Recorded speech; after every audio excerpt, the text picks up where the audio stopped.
Nurse, staff nurse, अधिपरिचारिका, आरोग्य सेवक, औषध निर्माता, स्वच्छता निरीक्षक अशी भरपूर मोठी पदांची संख्या आरोग्य विभागामध्ये लवकरात लवकर भरली जाणार आहे।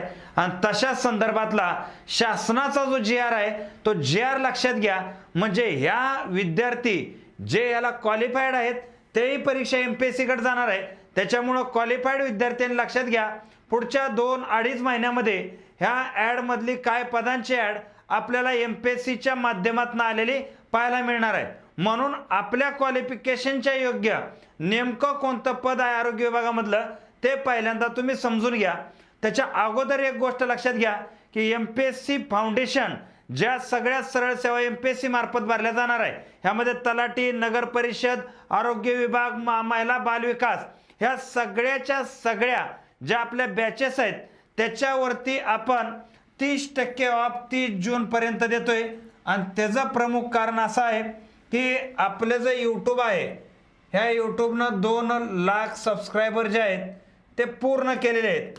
आणि त्या संदर्भातला आपला जो कोड आहे हा 200K हा कुपन कोड अप्लाय करा आणि अतिशय जबरदस्त जे मार्गदर्शन लाईव्ह प्लस रेकॉर्डेड बॅचेस सुरू आहेत त्या बॅचेस जॉईन करा। आता आपला मूळ मुद्दा आपण बघूयात की आरोग्य विभागात नेमका काय खेळ सुरू आहे तो विषय लक्षात घ्या। तर यामध्ये जर आपण पाहायचं झालं तर 259 एवढ्या रुग्ण संस्था आहेत आपल्यात गव्हर्नमेंटच्या। ह्यामध्ये प्राथमिक आरोग्य केंद्र असतील, ट्रॉमा सेंटर वगैरे असतील, ह्या सगळ्या मिळून 259 एवढ्या संस्था महाराष्ट्रात कार्य करतात। ह्या सगळ्या संस्थांमध्ये जवळजवळ 7,955 एवढी आवश्यक पद आहेत आलेल्या आकृतीबंधानुसार किंवा मंजूर झालेल्या आकृतीबंधानुसार।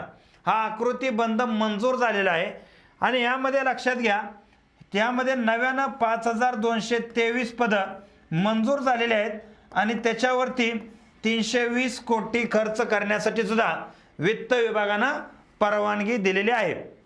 म्हणजे ॲड यायला आता कोणताही अडथळा इथं मध्ये आधी नाही।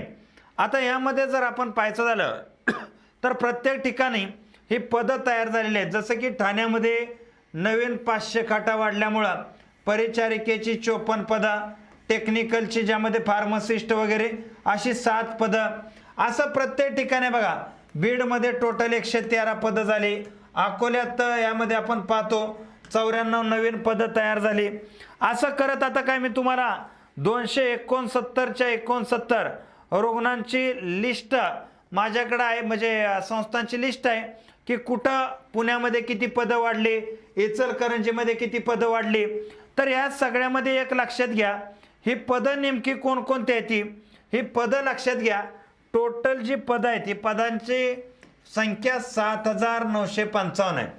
ह्यामधली जी महत्त्वाची पदं आहेत ह्यामध्ये परिचारिका ह्याची पदं आहेत, त्याच्याबरोबर अधिपरिचारिका हेही पदं आहेत, त्याच्याबरोबर आपण पाहतो आरोग्य सेवक हे देखील पद आहे, त्याच्याबरोबर औषध निर्माता ज्याला फार्मासिस्ट आपण म्हणतो अशा पद्धतीची पदं आहेत, त्याच्याबरोबर स्वच्छता निरीक्षक हेही मोठ्या प्रमाणात पद येणार आहे आणि वगैरे वगैरे ह्यामध्ये भरपूर अशी पदं आहेत।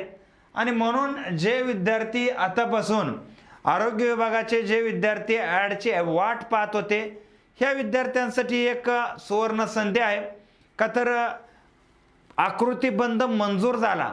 आतापर्यंत आपण काय सांगत होतो की ॲड एवढी पदं रिक्त तेवढी पदं रिक्त, पण आता इथं असं आहे की रिक्त पदांचा आकृतीबंध जो आहे तो मंजूर झाला आहे।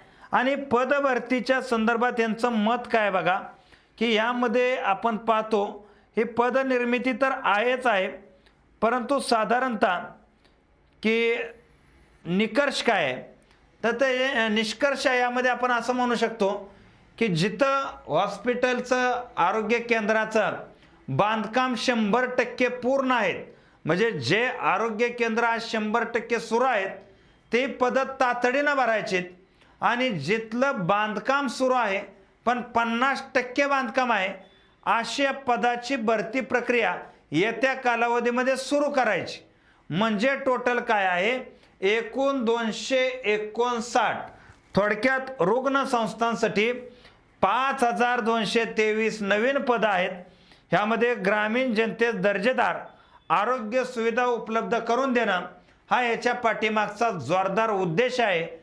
आणि या प्रक्रियेमध्ये ही सगळी प्रक्रिया MPSCच्या माध्यमातून होणार आहे. म्हणून तुम्ही सुद्धा आजपासून ह्या प्रक्रियेला तयार राहा. MPSCची जी बेसिक गोष्ट आहे त्या बेसिक फाउंडेशनची सुरुवात करा. आणि ज्याला वाटतं या फाउंडेशनची सुरुवात केली पाहिजे अशा विद्यार्थ्यांसाठी सध्या आपली ऑफर चालू आहे 30%ची, त्याचा सुद्धा लाभ नक्की घ्या. तर या ठिकाणी मी थांबतो. जय हिंद, जय महाराष्ट्र.